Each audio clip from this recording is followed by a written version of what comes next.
You're listening to the Earth Xperience podcast.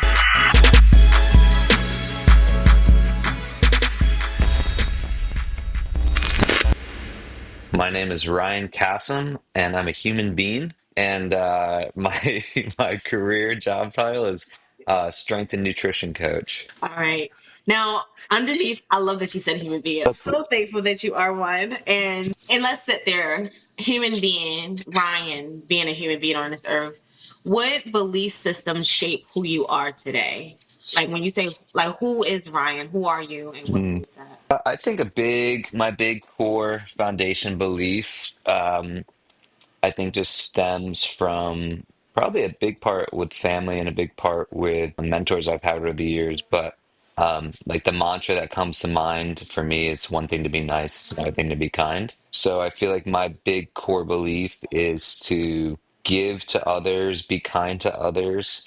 Um, but another big part of my foundation is prioritizing mental health. So I'd say those are probably like the biggest core beliefs that I have is like give to others, be kind to others, but um, prioritize your own mental well-being so you can continue to do that. Is there a story behind why you choose to prioritize your mental well-being? Like, there's something you there, and have you always kind of been built to focus on that, like from like how your family brought you up, or was there like an event that said, "Yeah, I need to focus on my mental health"? Yeah, well, from a family perspective, not really. Like I like I think I just grew up in that classic like 90s, early 2000s family where I mean, I feel like mental health has really only become a thing like within the last 5 years, in terms of just people talking about it more.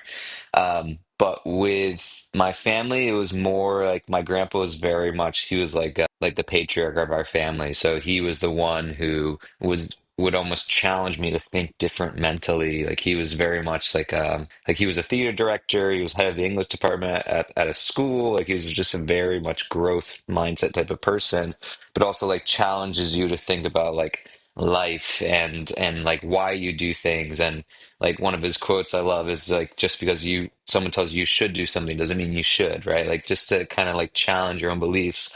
But for me, like my mental wellness journey started when I hit rock bottom mentally was about probably like 7, 8 years ago. I was really struggling with anxiety and depression, and it was just something where I realized I couldn't, one, I could no longer avoid it, and two, I could not outwork my mental health anymore. Like I couldn't just try to work out and just everything's fine, everything's cleared up.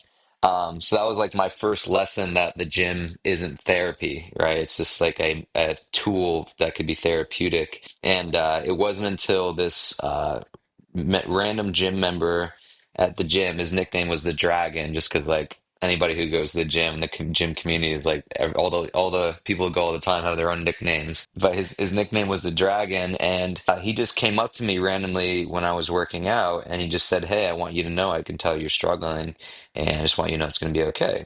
And that was it. And then he left, and then I just started breaking down crying in the middle of the gym. And it was just for me, that was such a life moment that I realized then and there, it's like I can't keep avoiding this thing, and I need to talk to somebody and I need help. And it was also surreal because a random gym person was able to see through like my own mask and facade for my mental health, not my family, not my friends, or anybody like that. And they were willing to be vulnerable and like, because it takes a lot to tell somebody like, hey, like if you need something, I can tell you're not doing well. Like I'm here for you, and like it's gonna be okay. Like it takes a lot. Like to even like people closest to us sometimes don't even say that. So it was just me realizing like, oh, like some random person can tell I'm struggling, not doing well, and then I started to go to therapy from there, and I've been in therapy ever since. With I had one therapist I did like cognitive behavioral therapy with, and then most recently, within the last few months, I started inner child work with a new therapist, which has been great. But yeah, so that's kind of like my mental journey. It was not something like family ever addressed. It was something that like going through my own life experiences and realizing I was struggling, and some random person reaching out for me to realize I need to show up for myself in that way. Did you have a conversation with that person again after they? spoke to you that in that way? And what was that conversation like, if you are willing to share anything afterwards?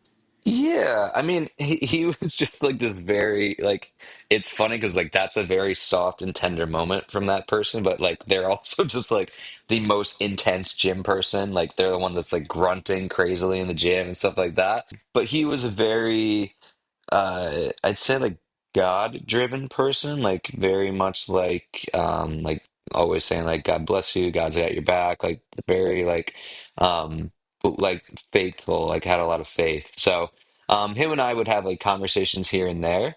Um but nothing where it was like hey, like you changed my life. Because candidly I after that I stopped working at that gym probably like a year later, and then COVID happened. So it was kind of like you see this person, then like you just don't really see him again. But like I have his number, so I should just text him because I do tell this story like every time somebody asks me about this mental health journey, and yeah, so I'm gonna text him later today. But yeah, so that's just like he's just like a person, like just a they say like that analogy of how there's people who get on the train with you and they're on for a stop or they're on for like the duration with you. It's just like he's just this person was just like a stop on the train and then left, but it was such an important stop on that train ride. Yeah. I love this story because it kind of speaks to us being in a community with one another and being okay with saying like, hey, I noticed something about you, and just open to share that. I think of like innocent bystanders, like when you see something happen and you just don't know what to do. I feel like our culture or like the face of the world has made it like, just don't say anything because you don't want somebody to go off on you or for it to be uncomfortable. But I would love to highlight this moment because look what it has done for you. And like, and I also would say that you mentioned that like he was like a god-like person. What does that mean to you? Yeah, so it's funny. I grew up, I don't want to say like in an overly religious family, but I grew up in a family that practiced religion. Like so my grandpa was like a deacon in the Catholic Church, and we used to always go to like his masses and stuff like that, and just like so it always kind of felt like at home for me in a lot of ways. Like I grew up with faith and believing in God, and especially like seeing my grandpa up giving like these sermons and all these things, it just was like a cool like proud moment too. It's like, oh, like that's my grandpa, like all the good he's doing, all that stuff.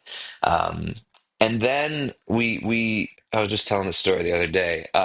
We were going to this church, and we loved it, and they found out that my aunt was a lesbian, and they basically kicked her out of the church. And that was like my first sort of experience with, how, and this, I'm not gonna say this is all churches, but like sometimes religion can be very separating. And sort of in my eyes, especially at that time as like a young teenager, just seeing like, oh, you're preaching this value, but it doesn't feel like it's for everybody, right? And for me, it kind of felt like a little hypocritical. And that was kind of like my first sort of like I don't want to say clash, but like just this like, oh, like these two things don't add up right now, right? Like, so I had faith, all that, and then the other thing too is my grandpa being a deacon. When he was starting to sort of decline in his health years, he had a partner that he had been with for like 10, 15 years, and she was like his caretaker essentially towards the latter years. And when the church found out that he was living with her, they then revoked his deaconship. Right. So that was like another instance of like, well, this doesn't really make sense either. Like, here's a person who does a lot of good, especially at that point in his life. He really liked going to like hospitals where people were essentially on their deathbed and like, giving them blessings, and just being the person there to talk to them and an ear for them. And so that it was like very like two like kind of tough things to handle. So it was kind of at that point where I stopped really being, I'd say, religious and just very spiritual with my own faith. Like I always have had a relationship with God in my eyes. And my mom's also very like she's very foo-foo. So like I was also raised on like power of attraction and manifestation.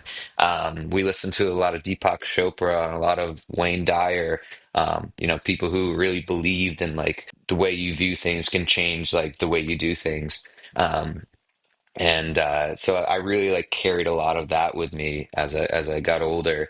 But yeah, I mean, it does not bother me at all with people in their faith. I think I actually love different religions. You know, one of my exes actually was Buddhist, and we would go to like temples and like do prayers with that or during holidays. I actually went to church yesterday, and you know, just sat in on that and just like really enjoyed the community there. So for me, it's more of like I just kind of embrace it all. And for me, it's just as long as I have my relationship with God and I keep my faith, that also just gives me almost like a tether to hope when things get really tough as well. So and it's not something I push on people either. You know what I mean? I think it's just like my relationship is my relationship, and you know, like whatever you practice, whatever you believe, like cool, amazing. You know, I think it all just stems back to as long as I continue to do good for others and continue to be kind and also show up for myself, like that's kind of like my main anchor with that too. Yeah, this is one of my favorite conversations, and I always find a way to get here. You know, it's interesting because I'm hearing one, the relationship with someone who's following a different faith, like that's usually like an uproar in certain communities. But two, the understanding of like following a more spiritual journey, that's something that has been highlighted. I don't know if it's just, you know, my algorithm or what, but there's either the spiritual walk or people are deconstructing their religious beliefs, especially with stories like what happened with your Mm. auntie. Like, am I truly in this because I believe it, or the practices here contrary to what I think is right? You know, from my opinion, I think that's a healthy journey to take, just because I'm thinking like times that I've been in organizations in church or out church where something wrong or off is happening and everyone agrees to it, but no one's is off or even feels comfortable with the question. I think, church has its place. I think it also needs to be maybe revamped, or, there's some things that need to be reconsidered because something is off, where we have like a lot of people like, hating church, or, hating anything that has to do with religion. And there's like this point in time where we can't even have a conversation because they're like, we're separating ourselves so much. Saying all of that because you mentioned that you still have a relationship with God, and you talked to it a little bit. You said that tether of hope, but think you still believe in God, or why do you believe in God? Do you have any like experiences that attach you to your faith, or is it just something that still was born with it and I just kept it? Mm.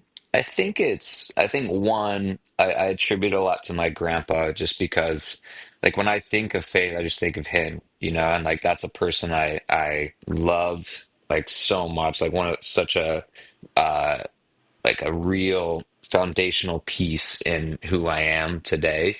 And like his faith, and he wasn't even a pushy type either. Like he was just like very, not like fake positive, but just like very just optimistic and just like unbroken. Like, hey, you're gonna be okay. Like regardless at the end of the day.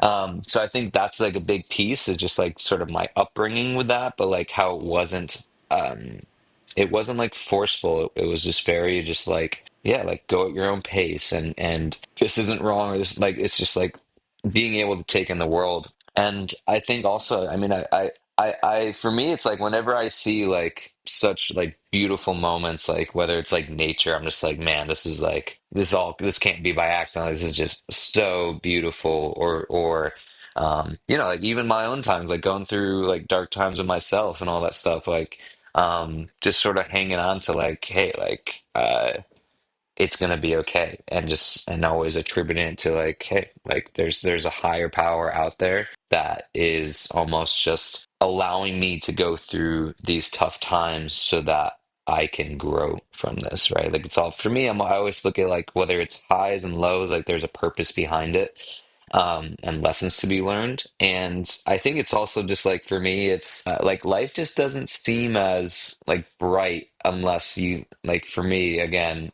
unless I that there's some higher power or like there's a meaning behind it all, you know?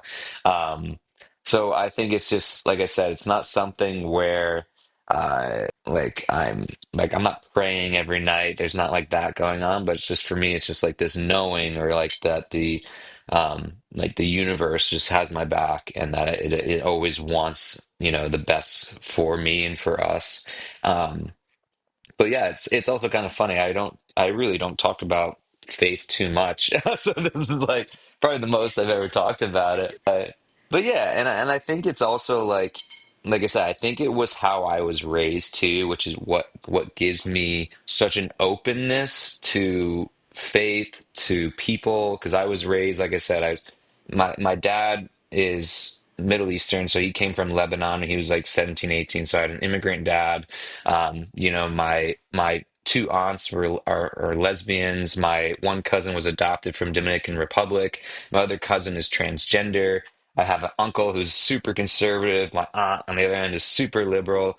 So I think just because the way I was, and then I was like, my grandpa was just like this funny, like religious person, but also like he would say the dirtiest jokes and like just like be like this great supporter. So I think I was just really raised in such a open and welcoming environment.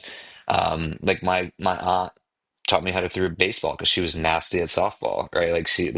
So it's just like things like that my experience growing up is just maybe so different from other people. And so I think just early on I learned that like love is can be given from anybody, right? And respect can be given from anybody, and kindness can be given from anybody. So that's why I think I just have such an opened mind to relationships, to faith, to all kinds of people from all walks of life because of just this like little bubble I was raised in, but it was just very like culturally accepting. You talked about love, and I wanted to, for the audience, the video that inspired me to reach out to you, which has nothing to do with religion. But I Yeah. think that based on what you shared so far, it's still making good conversation. Before we play the video, what is love to you? That's a good question. That's a deep question. I think like love is like a hodgepodge of things for me, right? Like it's not to me. Like my main values for love are vulnerability, like someone who has the ability to be completely just vulnerable in front of you. Communication, I think, is just like so important to me. Like anybody I love, being able to for us to communicate how we feel, highs, lows, anything. Um, the ability to be in like to create a safe space for you and your partner, for you and your friendship, or anything like that, to continue to have conversations. And I think just love in general is just like, I don't know. It's just like to me, it's almost like safety, security, knowing at the end of the day you have somebody you could just talk to and not have any sort of guard up and just you feel peace around them. I think that's like to me what sort of love is. It's just like this peacefulness and um yeah, you're just able to be completely yourself. And I think that's sort of people I try to attract in my life because I'm like that's like one of my main things. I'm always just gonna be very authentically myself. Like you're gonna get my goofy ways right off the bat. Just because like I'm not, I'm like, hey, this is it. Like this is me full throttle. So I think yeah, that's sort of what love is to me. Is like it's at the end of the day, you feel at peace with this person, and they got your back and you got theirs. Um, so yeah, I think that's what's love for me, and I think it came from like I said, like how I was raised from a family perspective. My mom, like I grew up a huge mama's boy. My mom would just like very selflessly do anything for me. She was the mom who would chaperone all of our field trips. She was the mom who would pick me up from school at the bus stop. Like when I would be walking down to the bus stop, like I would just be like doing this. So like sign language for love, and I'd see her in the bedroom window, like just doing it as I walked down the street. Yeah. Um, so just like very, like I said, I'm very blessed with my upbringing because I was always surrounded by love. Family was always such a huge value, and just like we were always doing something. And just like I said, like my mom would just like selflessly do for me, and it was just kind of like a beautiful thing to be raised in. That's so beautiful. And so let's play the video first. And I know you're already, I made it, yeah. you made it. We're gonna watch it because right after we watch it, Yeah, I'm gonna pull some questions from this particular cool. going beyond, you being able to express what love is. Just for a reminder, refresher. Yeah, let's do it. Let me know if you have any issues with hearing it. Okay. Let's see. All right. Fun times. We go ahead and Good times. let me just tell you first why I thought this was incredible. One, the vulnerability shown on the internet is something I think will be helpful for others to know that it's safe to be vulnerable. Second, being a man, and showing this represents something else, because the storyline that we see a lot of time from men is like there's like this hard show, and that they don't care about these things, but you are a person who's like seemingly interested and intentional about this journey on finding love. Why is that? Yeah.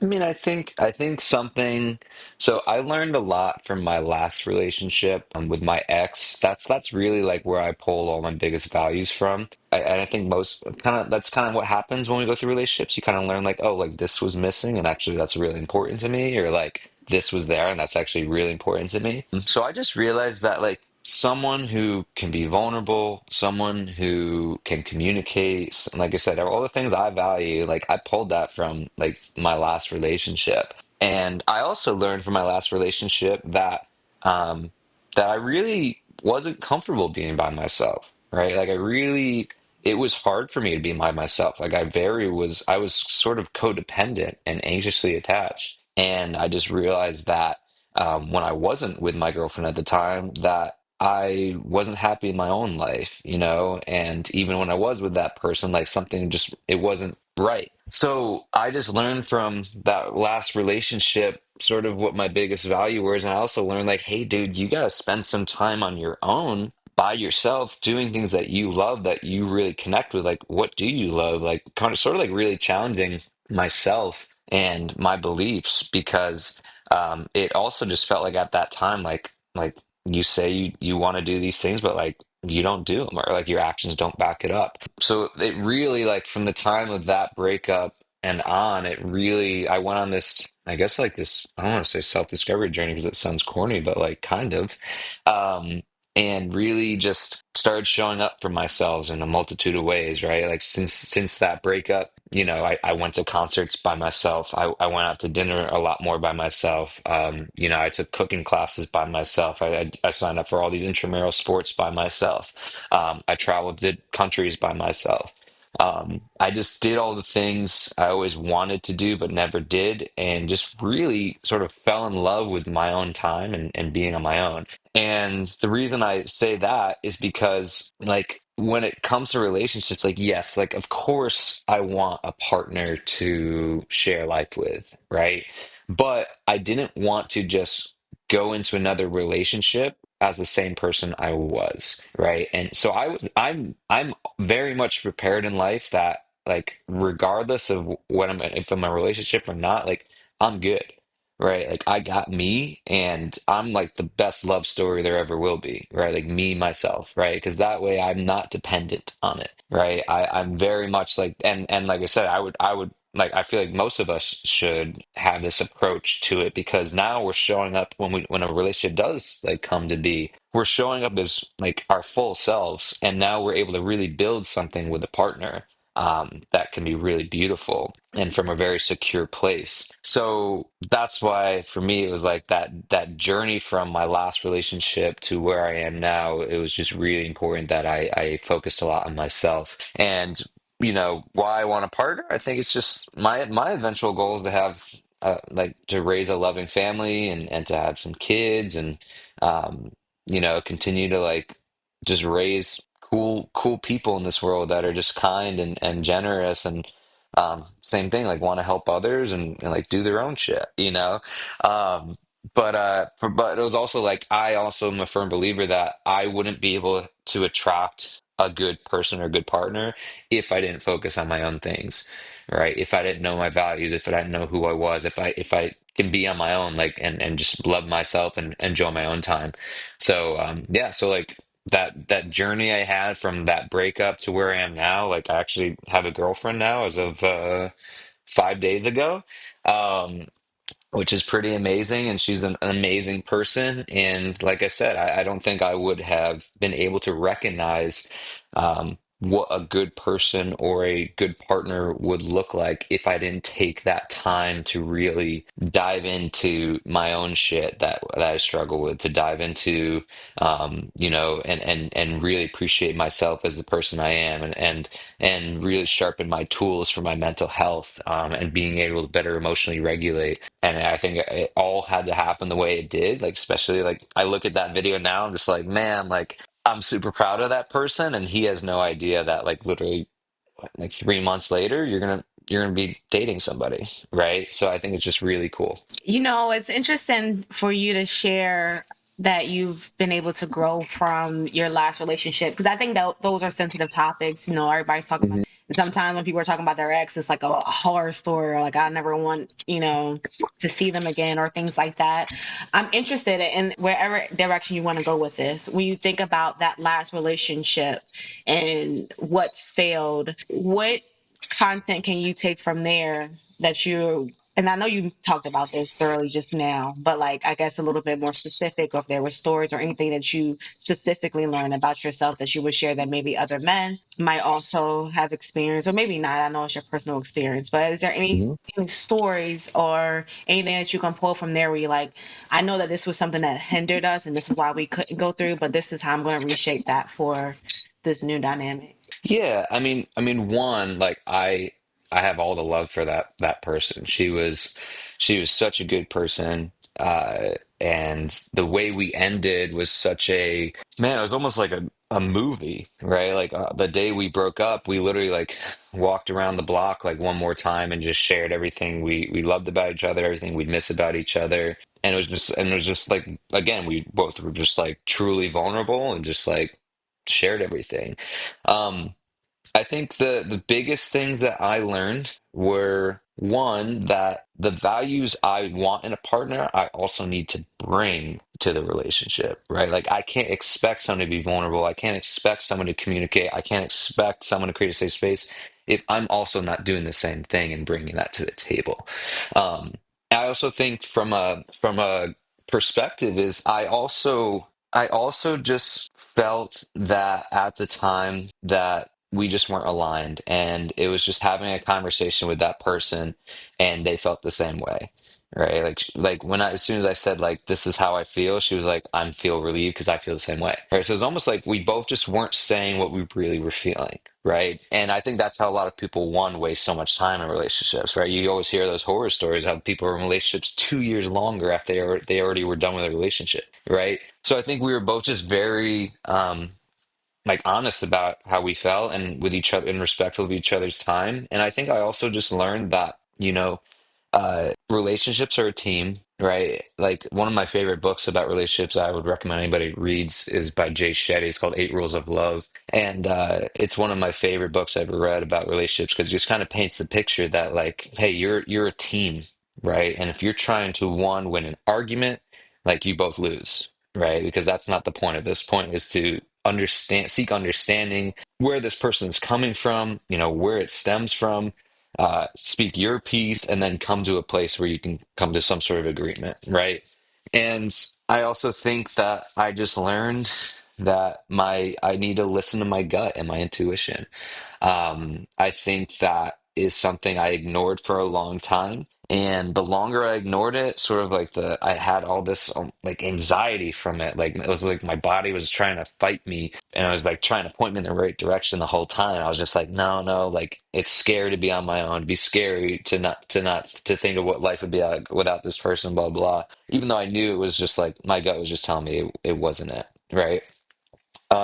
And I think just from a guy's perspective, I think we always think the grass is always greener. I think especially in today's like online world, a lot of things are sexualized and things like that.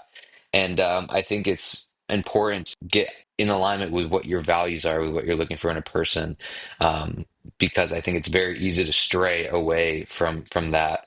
And yeah, honestly, like, candidly, I think a big thing that helped me too is like not watching porn anymore. I know a lot of people don't really talk about that as much, but like not watching porn because I think that just really like creates this just like unrealistic like perception of just like women in general, but also just like it just like sexualizes your life a lot. Like, whereas for me, like we talked about like definition of love and all these other things, like, yes, I think physical intimacy is important, but I think if we have a poor relationship with it, which I did at one point, that it can bleed into other things in your lifestyle. So I think just, and that's just speaking from like a guy's perspective. And yeah, and I just think like I'm grateful that that relationship happened, because I'm a firm believer I would not be where I am now if I didn't go through that. And like I said, I have like the most respect and love for my ex. We both had agreed to do no contact. So like literally we walk around the block, share everything we love about each other, like everything we'll miss, and then I watched her drive away, and that's the last time I ever spoke to her. And like as hard as that is, it's also so beautiful, because I think a lot of the times, like when we break no contact or we reach out to exes, sometimes it does a lot of damage, right? Like this person's trying to heal. So like there were moments where I was just like, man, I just really want to talk to this person, but it was like, I don't know where they are right now in their stage of healing, right? And is me reaching out actually doing more damage to that person? And I think it was just understanding that the silence and the words that are never said are is like that's like the best gift you can give to somebody, right? Because it's just peace, it's healing, and it's a chapter that's closed, right? And you're just kind of honoring that. So I think that no contact was very helpful, especially for me, not leaning on somebody else to, you know, like feel okay. Like I actually had to just lean on myself and comfort myself and create my own safe space in doing that. Did you learn the no contact from like a book or something, or that's just something that y'all both adopted? Because I think that's so powerful, and Hmm. I would hope that people will really listen in and lean into that no contact, because there's no chance of reconciling and getting back together ever. Hmm. Like there's a healing space. Is that my understanding of no contact, and you just never talk to them ever again? I think no contact, at least the way we approached it. So, for context, like her and I had tried twice. We had dated in two different stages of our lives, and so I think we both one knew from there like that we had given it our best shot, right? And just still didn't work out, and that's okay. It just is what it is. But I think for me, no contact is like you are allowing yourself time and space to heal, right? Whereas a lot of times, like you'll text your ex, right? 1, 2 weeks, maybe a month after a breakup, and it's almost like a wound. Like here, I got a band-aid because I cut my finger last night. It's almost like a wound that you just keep digging up, right? It's like it's trying to heal, but you just keep digging it up, right? And it just almost never allows you to settle into your space and to get comfortable being on your own, because it's always just like this thing just keeps popping up. So I think no contact ultimately for us was like, hey, we need this space to be on our own, to heal, to you know, to be able to move forward. I think that's what it is. Like we were just done being stuck in the past, right? And holding on to potential, you know, when we just both knew like this is it. And I think, you know, what it does, it just allows you to, like I said, the biggest thing is just to move forward and not have like this thing that's kind of just keeps pulling you backwards, right? And for us, it was like a boundary. It's like, hey, like I will not be able to move forward. I will not be able to heal. I will not be able to start going on dates if you are still in my life, right? And it, like I said, it doesn't mean I hate this person. It doesn't mean like you know, they wronged me. It just means like I love you so much that I can't talk to you anymore, right? And that we can't talk anymore. And again, it's not like if I ever saw this person randomly in the world, I would be like, ignore them. It's just that, you know, they're not a part of my life anymore. Right. And as much as it sucks, and like, trust me, it sucks. Like, I went through that, and like, it's really hard to do no contact. It's also just such a beautiful gift that you both can just give each other, is to say, I love you so much that I'm not going to talk to you so you can move forward. You're not going to talk to me so I can move forward and heal. And we can just, and again, like appreciate what we had, and that's it. And I think a lot of people struggle with that closure, and almost like an end of a chapter, because parts of us really love just suffering, and almost like the reminders of these people. But I also think like that's why I needed it, because I needed to create safety and security with myself and be able to have that skill and gift to give to myself rather than relying on somebody else to give that for me, right? And becoming dependent on that.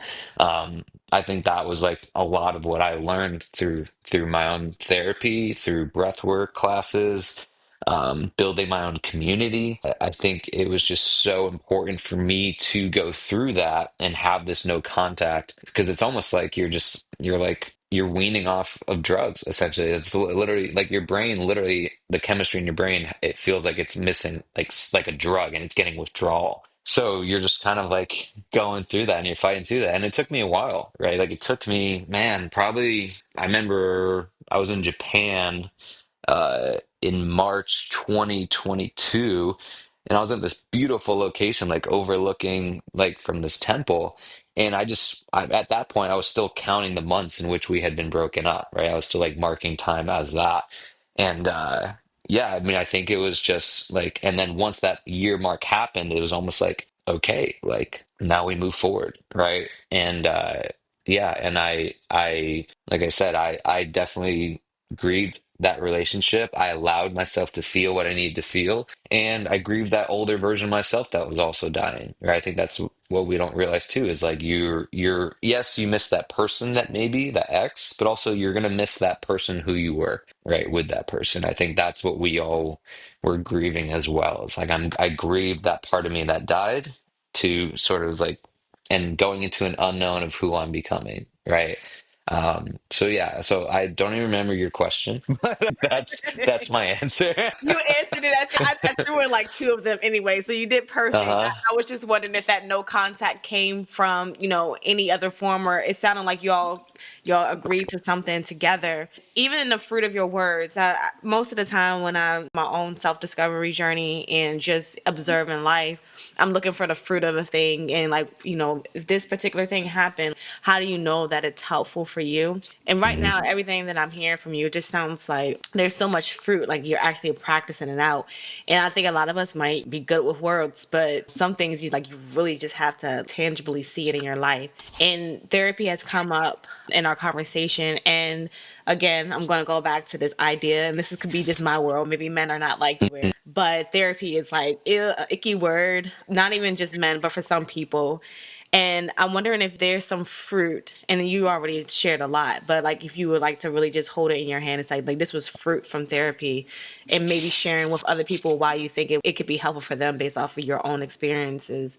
What type of fruit has come from therapy for you? Yeah, and I think for me, like when I started going to therapy, therapy was still so taboo. Like I remember I'd be training a client and I'd be like, "Hey, I won't be able to train you at this time because I'm going to therapy." And they'd be like, "Therapy?" They're like, "Is something wrong with you? Like, are you okay?" And it was so taboo, like even then, And I think, and I don't even think about it because I know for men too, like feelings, thoughts, all that stuff, emotions, like because I am such a this is how I feel vulnerable person at this moment, I tend to forget that other guys struggle with mental health. And I think that's a big reason why I share so much of my own journey with mental health, is because I just want people to see it's totally normal. It's totally normal to struggle. It's such a beautiful thing to ask for help. And I think it's like like as a strength and nutrition coach, I think that's the strongest thing someone could ever do, is ask for help.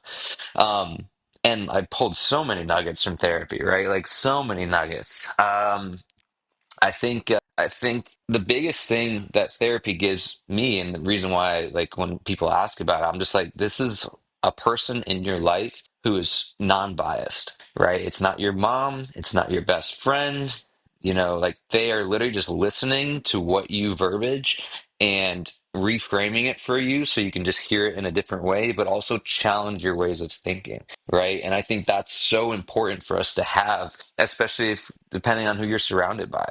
And I think just from a therapy perspective, the tools I receive, like journaling, meditation, being able to reframe my thoughts, I think just finding my breath, understanding that anxiety is normal, thoughts, emotions are normal, they're valid.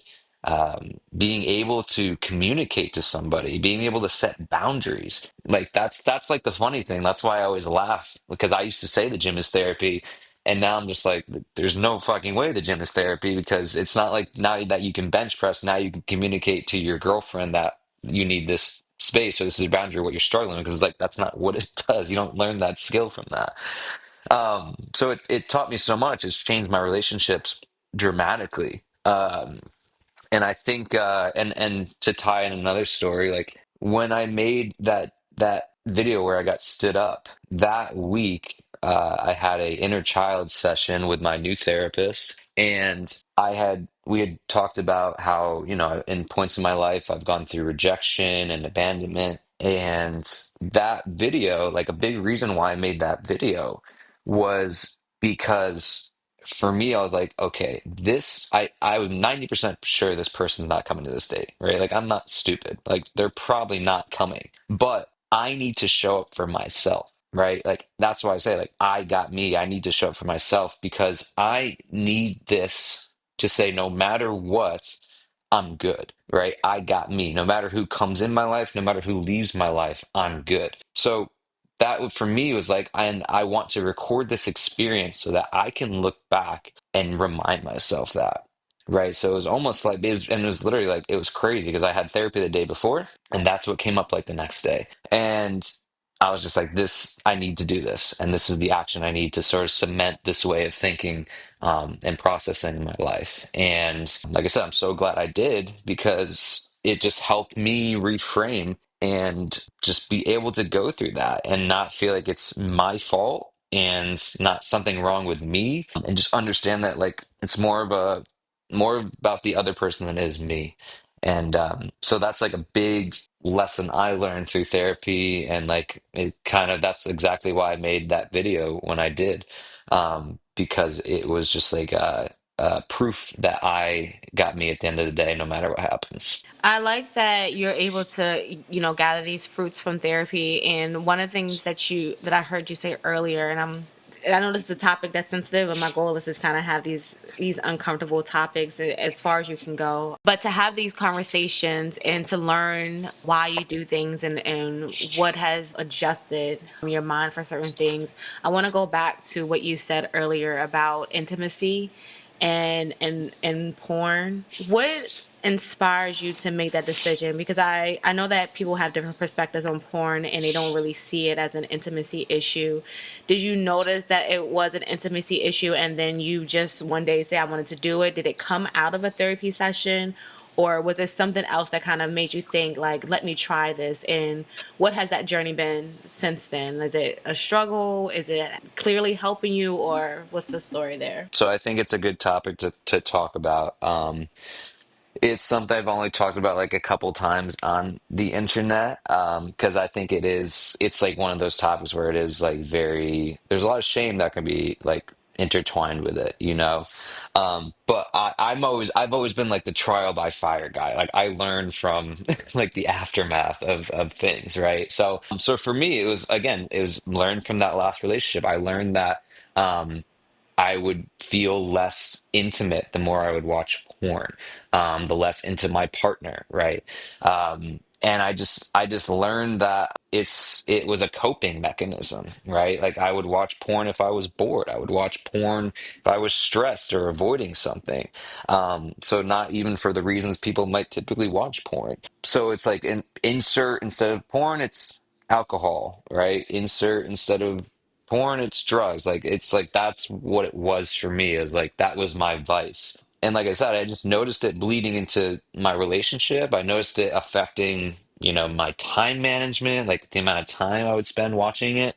Um, and like I said, I think it was like a rock bottom moment for me because I just realized like, man, this is affecting my life, affecting my relationship, and I need to create a better relationship with it, right? So even when my ex and I broke up, like that was something I really was like, I need to not watch this because I need to feel the emotions that come up when I'm tempted to watch this or tempted to avoid this emotion. So I think that's what it was for me. It was understanding that I was using it to cope in a lot of ways, understanding that it was affecting relationships, and also understanding that this version of me that I'm trying to get to doesn't watch it, right? This version of me who can be a great partner, who can can be very intimate with their partner, who wants to raise kids and all this stuff, like they don't watch it, right? And it's because they want to set a good example. It's because they understand it could be damaging to a relationship. It's because they understand it's coping with things that they don't want to avoid. So I think that really helps me. And it's not perfect. Like it's not like I've been like never watched it again. It's like of course I've caught myself watching it, and it's just been, but I'm able to bounce back, right? And I'm able to not shame myself and understand. And each time that you learn from that lesson. And I think it's also just like, it's just very helpful to just like talk about it more, right? Like it's something I told my friends about, right? It's something you find out, oh, they struggled with it too, you know? Because I also think it's something like during, I'm not sure how old you are, but like I'm 34, and I think just the technological age that I went through as a kid, like when you used to watch porn, like back in the 70s, 80s, there was like a magazine, right? And you had to go in a store and purchase that thing. Like when I was growing up, the internet became a thing, right? And it just became a thing where you have now access to it. And you were never taught how to have like a balance with it. You're never taught that like maybe this isn't a good thing to watch. You're never taught to have like, even maybe a good relationship, with like what a good relationship would look like. Um, and like I said, you have access to it like that. And then it became like phones and technology. And now you have access to it. You could just get the internet on your phone. So I think it was just like you just carry that pattern of behavior and this technology boomed. It's just like it just became so much easier to access these things. Like I said, even with alcohol or with drugs or anything like that, you still have to like go somewhere and purchase that thing. Like with this, it's just right here, right? And like I said, even with how sexualized the internet can be now, that could be triggering, right? Um, so I think all that to say is that's why it's important for me not to watch it, because of who I'm trying to be and because of the relationships I'm trying to have in my life. And also just because I want to be able to feel what I need to feel and not avoid those feelings and hold space for them. It's so beautiful. And one of my favorite parts about what you're communicating right now is just the person that I want to be. It's illustrating like there's like this list, and if I can define who it is that I'm walking into, what do they do? What don't they do? And most of the time we might be focusing on what they don't do. They don't, they don't eat food that's not unhealthy, or they, they don't scream or hit or whatever the case be. But I think both of them, plays a part, because even if we're focused on like what is it they do, there's a point where you have to realize like what is it that they don't do, like they don't watch, and why is it that they don't watch, just because of like what you just share, like the people that they're impacting, and even the root of like why you even do it in the first place. If you really get down and you investigate it, it's not just because you're doing it, it's fun, it's no harm, it's like it's connected to something else. And I imagine that would be different for people who who really know themselves. Everything is not like one size fits all, where they're like, well, I don't have that relationship, I don't feel like alcohol is the reason why I act this way, I just like it, and that could be something that they're covering up, or it could be true that they have these other vices and things like that. So I have a post that belongs to you. All of this is about your content. We have one last Oh, session wow. after this. All you're gonna do here is, if you're just gonna read it out loud, your description in the post, and then I'm gonna take it from there. Okay. Cool. So this was when I was in Italy, and someone asked me, how do I focus on the good consistently? And the longer answer short, I don't. I try to just be, let my thoughts and feelings flow through and detach from them. Some days I have my emotional spirals. Other days I'm on cloud nine.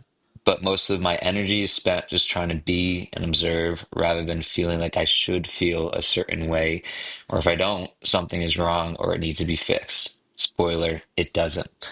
I've been down that road and I'm good on that. Meditation and journaling have helped me a ton. Special shout out to therapy, breath work, and life. Also, I honestly just had a bunch of footage on my phone from the past few days and know how to splice it together. So enjoy this mukbang of pastries and some footage of the fam and I traveling all through Italy. Love you super much, your coach, Rai Rai. I love that you say love you super much. Always. The inspiration behind that. But for this post alone, the reason why I wanted to highlight this, because this is a question that I have about good. And I think you were able to communicate this really effectively in your post. But I want to drag it out a little bit more. more. Hmm. I guess going back to this day, going to the idea of good, where do you get your understanding of good versus bad or evil? Like, is it something that you think, like, what do you mean?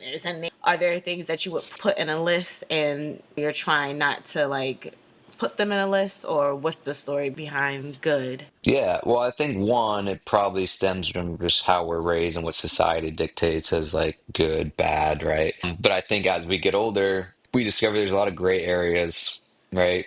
There's a lot of gray areas in life. And I also know from my own experience and through therapy that I have a very uh perfectionist. I can have moments of perfectionism and moments where I can tear myself apart based on if I feel like I did something bad, right?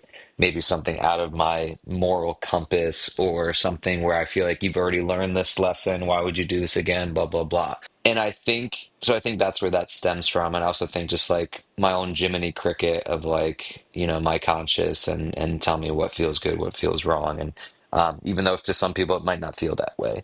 Um, and I think what I mean by all that is like and I think a lot of people do this, like you can be your worst critic and you can tear yourself apart. And like that's where shame comes in. Like shame is a massive, massive, massive like feeling that can isolate you and like I said, I would feel this. We talked about porn. I would feel this if I would watch porn. Um, I would feel this if I didn't get something done, or if I feel like I wasn't being a good enough friend or a good enough brother or a good enough son or anything like that, an uncle. Um, but then there's shame and then there's guilt, right? And guilt, to me, how I look at guilt now, guilt is like a compass, right? Guilt is just something that tells you like, hey, like you probably shouldn't do that, and next time this is what you should do instead. So I've kind of learned how to navigate both shame and guilt. And shame really is just something where it's like you need compassion when it comes to shame, right? Guilt is something where it's like you need action now, right? You learn from this thing. Now we need action because you know that when this happens, it doesn't feel good or you don't want this result. And then I think when it comes to sort of being able to sort of like allow these feelings, it's just understanding that great. Like if something good has happened in my life, amazing. But like if something bad, it doesn't mean like I'm doing anything wrong. It doesn't mean that life's falling apart. And it's also to understand like my goal is just to ride the waves, right? I used to try to fight the waves all the time, right? Like I said,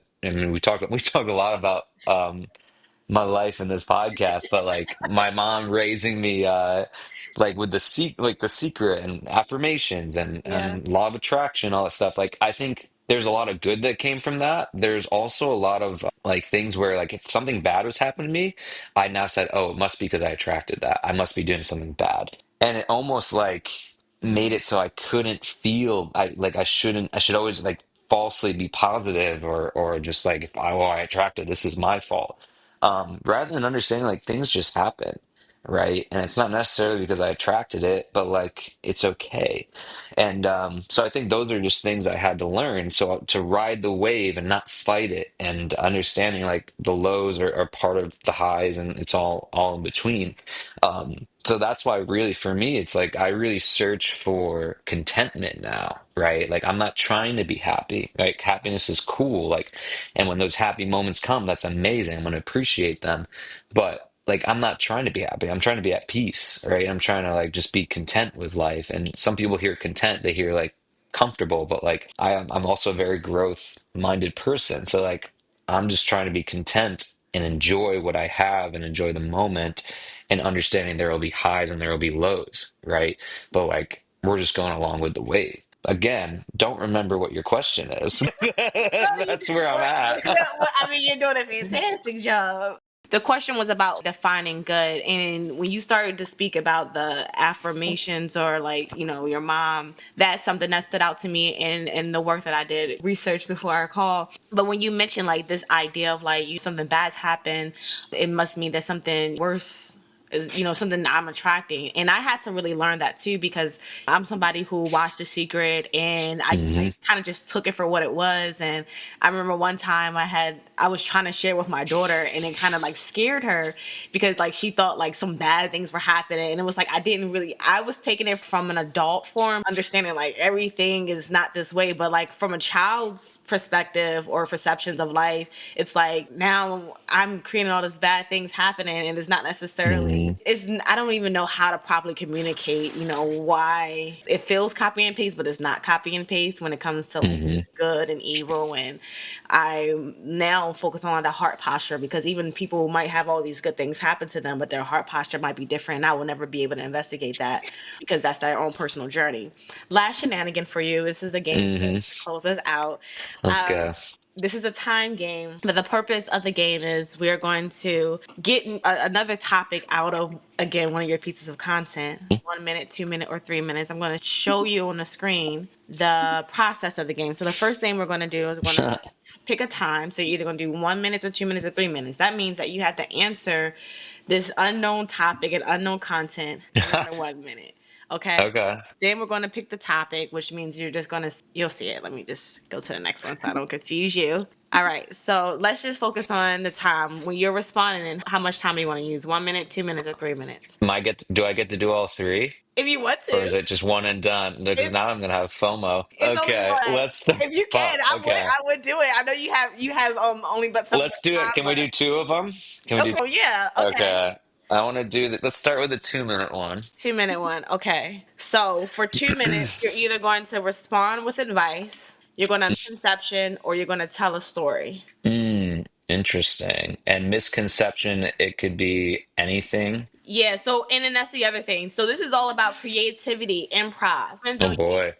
you have this map and conception, where do you want to take this after we listen to the content that's attached to that? So map and Oh, misconception, interesting. like you're listening to whatever we're going to listen to, but what misconceptions do you want to map out for anyone else who was listening to your content and didn't get that part? And if we click one, I'm looking at the rules. If we click one, is it already linked to a piece of my content, or Yep. it's just, oh It's shit, already look linked at to a piece you. of content. Damn, there's all these story scenarios with these too. And Man. sometimes it's other people's content, but Yeah. but for sake of time, because you can either choose your content if you want to do it, Yeah. or other people's content. But today it's just your content. Can we just give you like a little clap here? Because this is the work you put into this. Like my podcast, I'm just like, let's just talk. You're like, we got 30 different scenarios with three different time limits. It's crazy. Yeah, Crazy. because I like games. It's Yeah. fun. I'm Damn. always Damn. Now I'm like, I want to do all three. Okay. Let's do man. See, now you're like me when now you have an idea of me when I watch Netflix or I go to a diner. I'm just like, I don't know what I want to watch. yeah. Let's go with Is There a Story?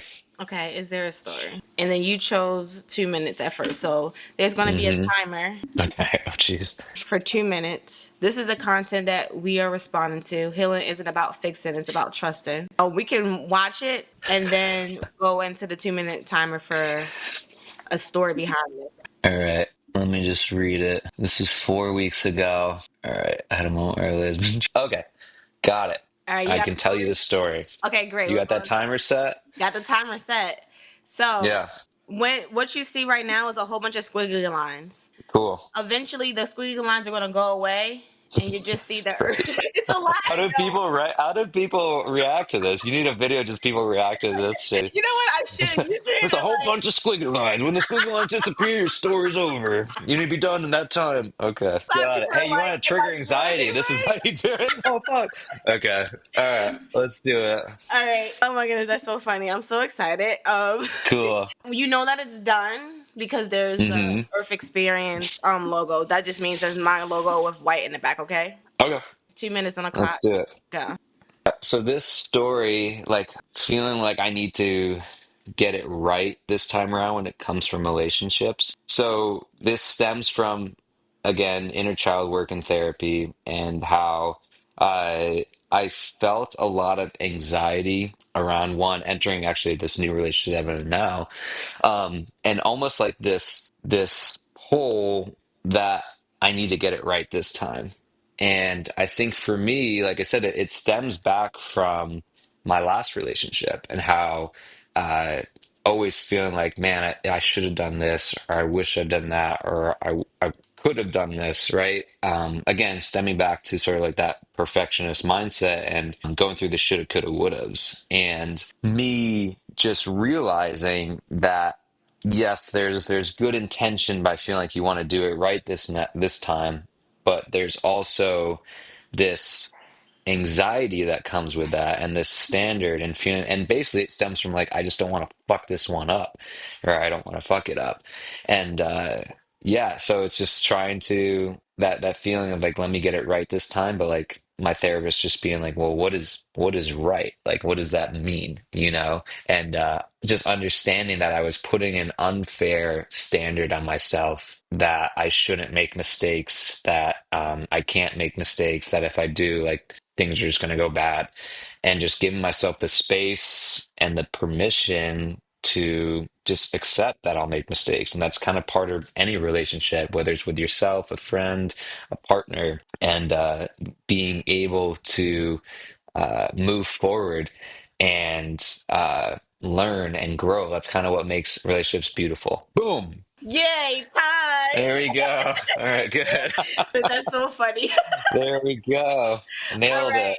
Okay, so there's only 2 times left and 2 Cool. cards. So you are now 1 minute and 3 minutes. I feel like my skill comes with the longer time limits because I could Okay, just fucking talk forever. let's see. Um, so is it always going to be the option, like these options? For you, yeah, but they change. Okay. Like they change per, who the person is. Okay. Most of the time, this is like the standard one. But Okay. like depending on what their content is, sometimes it doesn't really match. So Okay. Okay. Okay.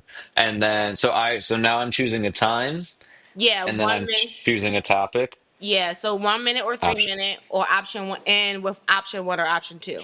Okay. Okay. Let's go option one Okay.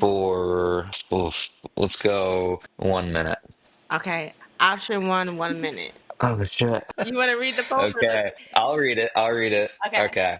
So I'll give context and then we'll start. We'll All right. start. So this is context, and I'm sure people, if they watch the podcast, this is me eating some yummy dessert and talking about the moment that I deleted the dating apps. Okay, and I write in the post, I deleted the dating apps not because I'm giving up on love, but because I'm leaning into me.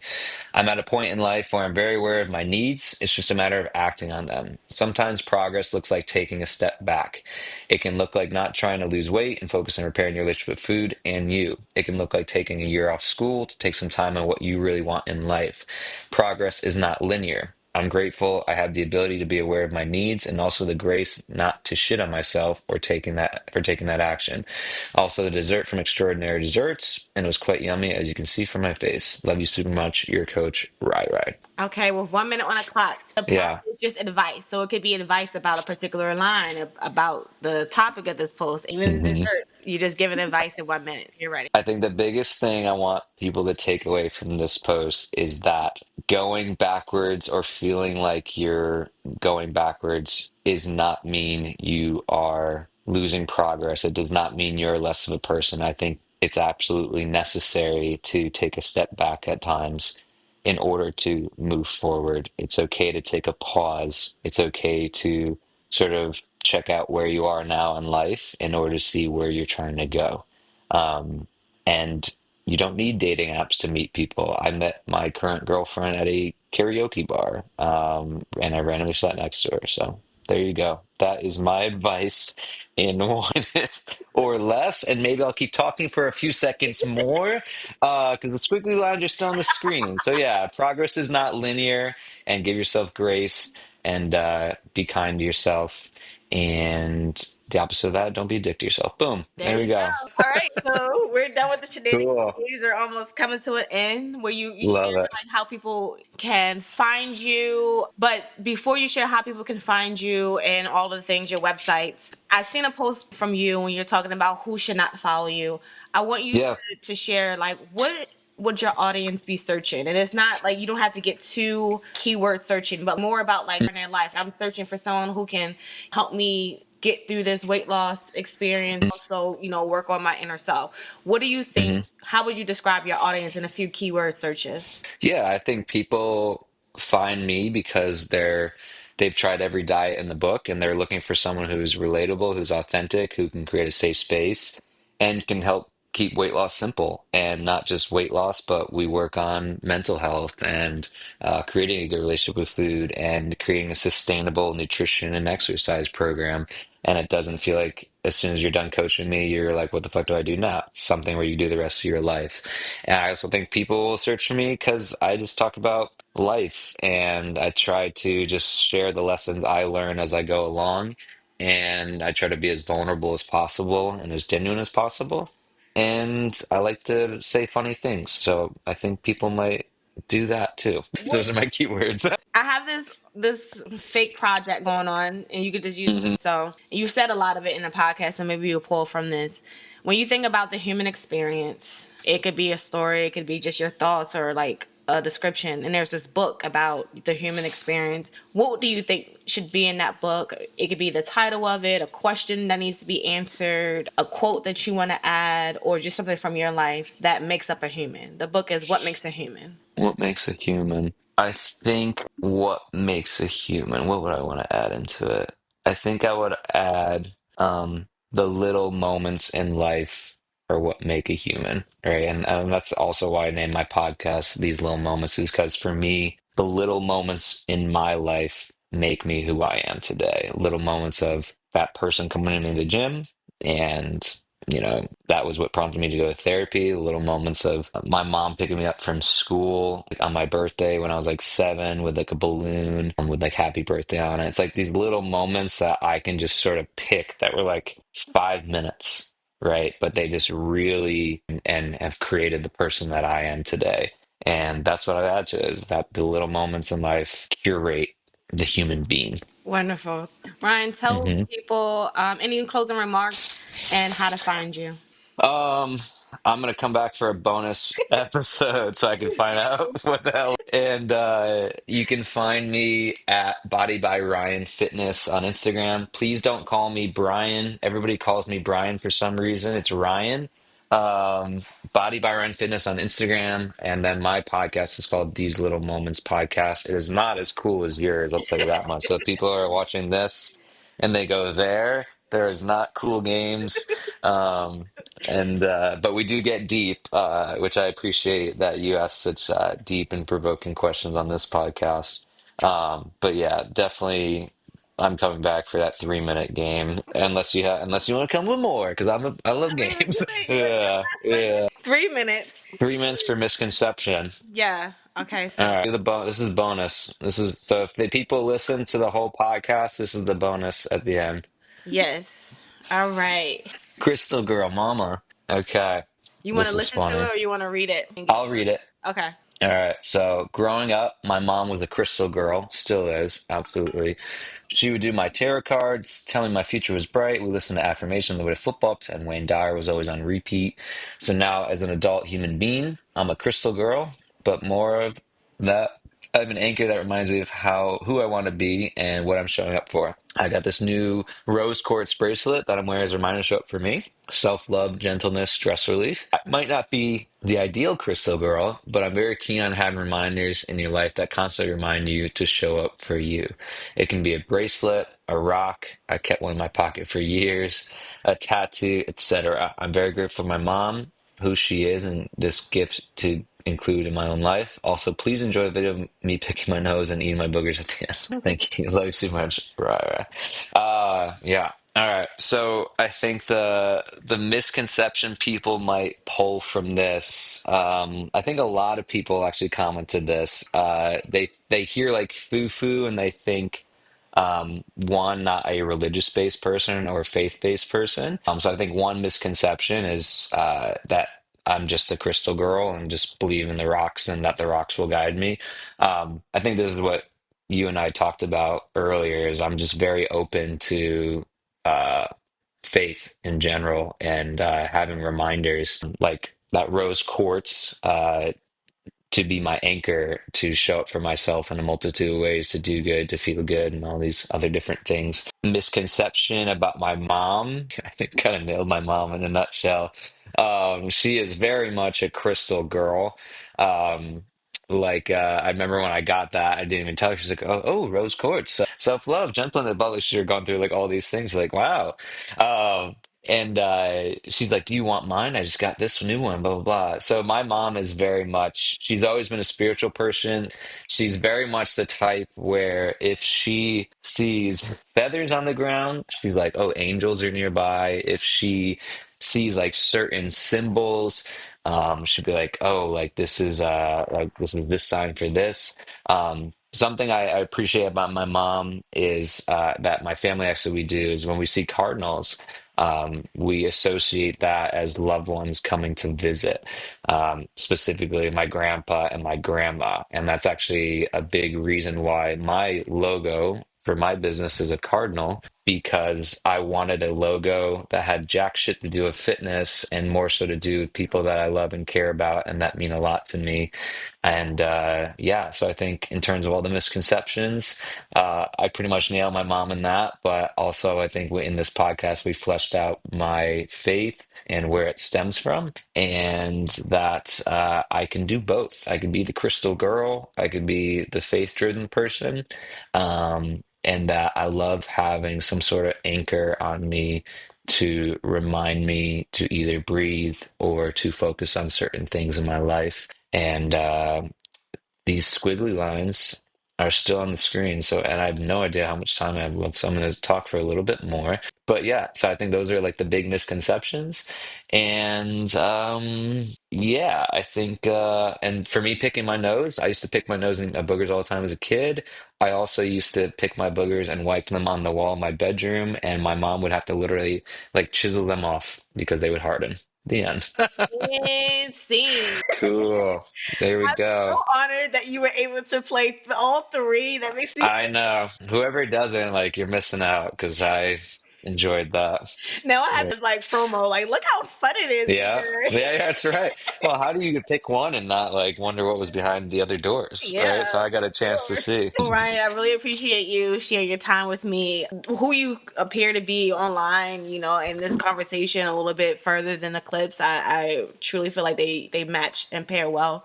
I don't know you, but there's something about I think the human experience that allows us to be intuitive about the things that we take in from other people. So Mhm. thankful to consume your content. Thankful that you have this space on the internet, and I hope you enjoy the rest of your day. Yeah, thank you. Thank you so much. This was awesome. This was really great. It was fun, it was deep, and the games were a cherry on top. Yes. All right, Ryan, have a good one. Bye. All right, thank you, Danny.